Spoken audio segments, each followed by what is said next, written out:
lagi bersama kami di Cara Cari Pahala, Indahnya Islam.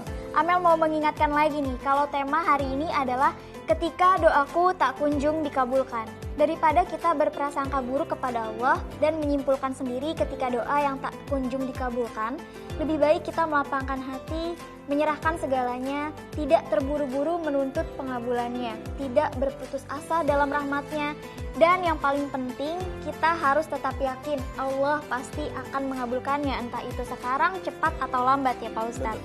Jadi sebelum mengeluhkan doa yang tak kunjung dikabulkan, kita harus memeriksa diri kita nih, introspeksi dulu. Apakah kita telah cukup bersabar dan bersyukur atas semua ujian dan anugerah yang Allah berikan, sehingga kita tidak akan pernah meragukan Allah. Kadang malah kita anugerah yang sudah diberikan itu lupa ya Pak Ustadz, ya lupa mensyukuri.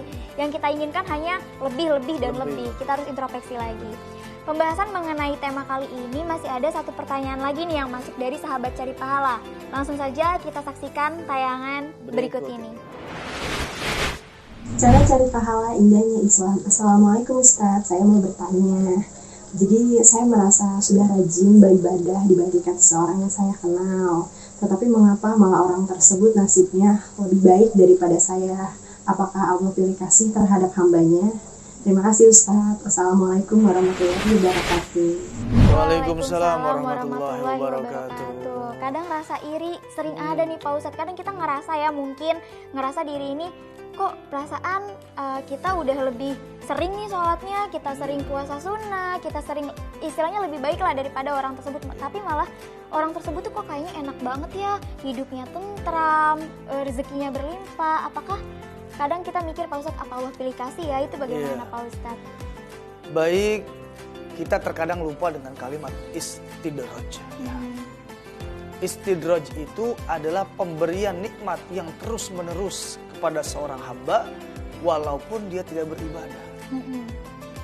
Kalau bahasa istidraj itu begini, kita diangkat, dikasih kesenangan, kemudian dibanting, dijatuhkan. Itu bahasa istidraj.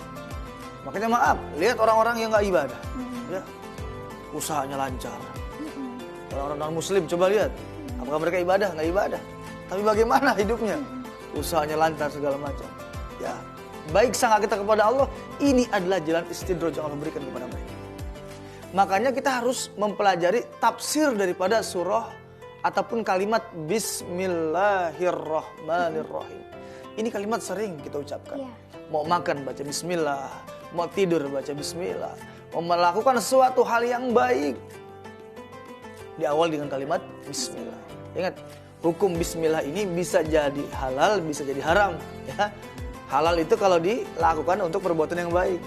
Tapi jangan maksiat, main gaple. Bismillahirrahmanirrahim. Balak nom, wah boleh itu. Ya. Jadi kalimat Bismillahirrahmanirrahim yang pertama yang kita sebut dengan kalimat Ar-Rahman dan Ar-Rahim. Apa itu Rahman? Dengan menyebut nama Allah yang Maha Pengasih. Pengasih dan Maha Penyayang. Pengasihnya Allah, Rahmannya Allah ini adalah untuk seluruh makhluk hidup yang ada dalam dunia ini. Siapapun dia tanpa terkecuali yang merasa makhluk hidup akan diberikan kenikmatan oleh Allah Subhanahu wa taala. Kadarnya berapa? Sesuai dengan keinginan Allah, ya. Baik itu manusia, hewan, binatang, tumbuh-tumbuhan, semua sudah dijamin rezekinya oleh Allah Subhanahu wa taala. Ini namanya sifat Rahmannya Allah. Semua siapapun dia yang mau ahli ibadah, yang maksiat, ya, semua akan diberikan rezeki oleh Allah Subhanahu wa taala. Tapi ingat, nanti ada sifat satu lagi yaitu sifat rahimnya Allah. Ini hanya berlaku di akhirat. Buat siapa? Buat orang-orang yang beriman kepada Allah, yang senantiasa menjalankan perintah-perintah Allah dan menjauhkan segala macam larangan-larangan Allah.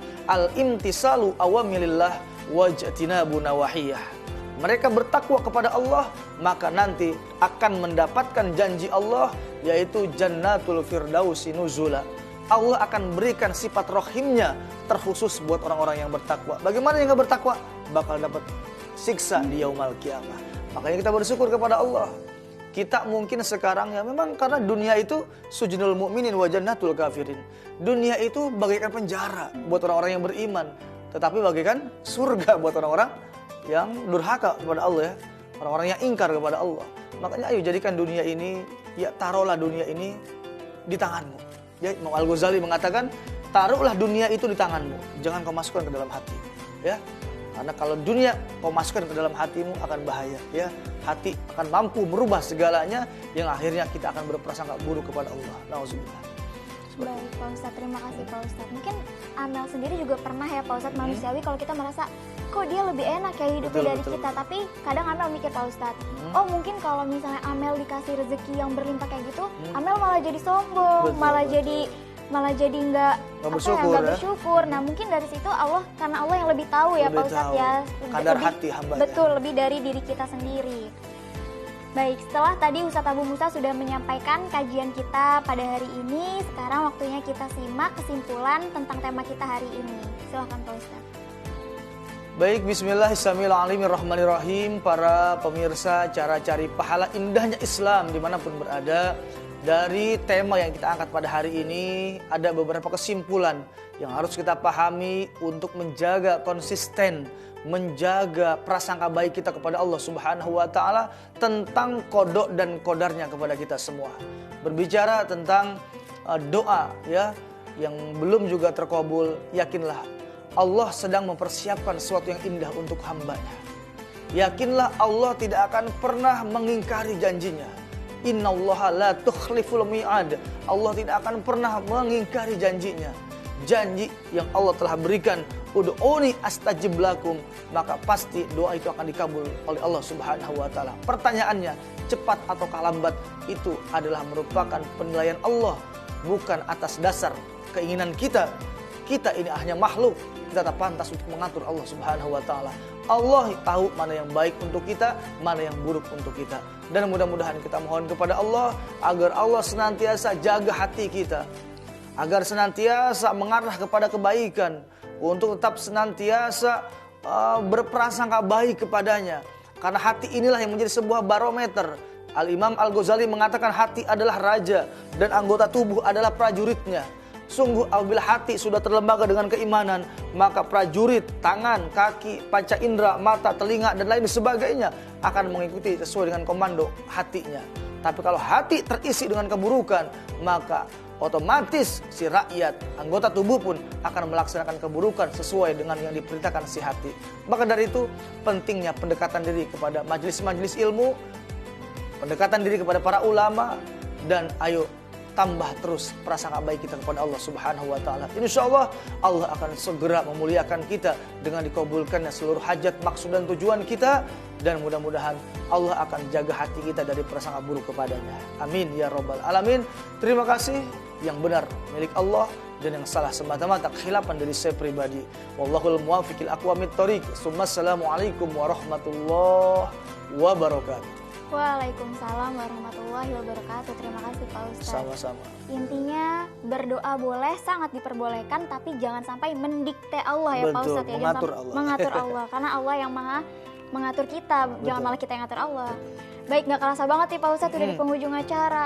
Waduh, cepet banget kayaknya Pak Ustadz ya. Baik, semoga kita mendapatkan rahmat dari Allah Subhanahu wa Ta'ala, dan juga setelah ini doa kita bisa dikabulkan oleh Allah Subhanahu wa Ta'ala. Amin ya rabbal alamin. Terima kasih sahabat Cari Pahala sudah menyaksikan cara cari pahala. Dan jangan lupa bagi sahabat Cari Pahala yang ingin mengirimkan pertanyaan, bisa mengirimkan video ke Instagram kita di @ccpahala. Amel dan Ustadz Abu Musa pamit undur diri. Sebelum itu izinkan kami pakai masker dulu Pak Ustadz. Ya.